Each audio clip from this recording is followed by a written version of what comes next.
We're getting a jump start on fire season in Utah, meaning open burning restrictions will go into effect a month early. Sydney Glenn spoke with volunteer firefighters at 2 stations in Utah to see how they're preparing for what is expected to be a very busy fire season.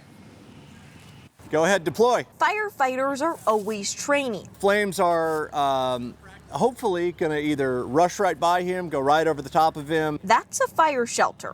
We have less than 60 seconds to be able to get our gear off, throw any gas-powered tools, any hand tools out of the way, and try to remove any sort of equipment that might burn us. These guys are volunteers for North Tooele Fire District. All, if not most of our volunteers are firefighter certified, EMTs, wildland certified with their red cards. That means they know just as much as the guys with the paychecks.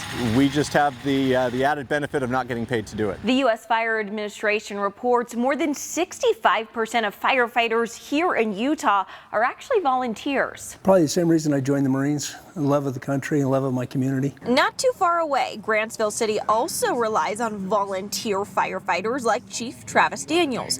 But it's not always easy finding people. It's been a huge problem as of in recent years, is just trying to maintain the staffing. This year, both departments are prepared for one thing: a wildfire season. Most of the firefighters we fight, 80 if not 90%, are human caused. They're hoping to get ahead of it. Most of it's in education, fire prevention we call it. As they continue to train, He's got all of his tools that he carries with him on his back. they hope people will take extra precautions this year so you don't have to take them away too often. That's the cool thing about being volunteers is, we all have day jobs. In Grantsville, Sydney Glenn, Fox 13 News, Utah.